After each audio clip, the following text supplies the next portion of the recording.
Before question time, I broke that one of the people identified as a close contact at the New South Wales budget dinner, which Adam Marshall, the positive case, the Agriculture Minister, attended, had travelled to Canberra. That was Pharmacy Guild lobbyist David Heffernan, and that he'd been at a function last night, or a couple of venues. At one of those venues he'd seen Keith Pitt, at another venue he'd seen Darren Chester, and then at the start of question time, we saw Barnaby Joyce being excused because he thought he might have been in contact with a close contact. Have a listen.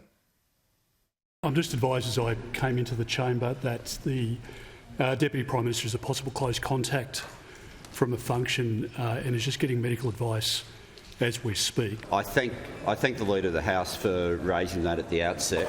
I'd simply ask if there are other ministers or members of the House who were at the same event, it would be very helpful if they self-identified rather than... I don't know if there were. I've been told there were. That might be wrong. But it will have implications for all of us. Shortly before question time, I was alerted that I may have been in contact with a person who was a close contact with the case. I immediately sought further information and advice from Deputy Chief Medical Officer Professor Michael Kidd. As I am not a close contact, I'm now able to attend the chamber. So David Heffernan is told to drive out of Canberra, isolate for 14 days as opposed to just isolate and test and be all right after the result, as has happened to a number of people, but we'll get to that in a moment. And Keith Pitt and Barnaby Joyce, I understand, have the same advice, which is why you saw the Water and Resources Minister in there. They were told they were not close enough for contact to have to isolate and test.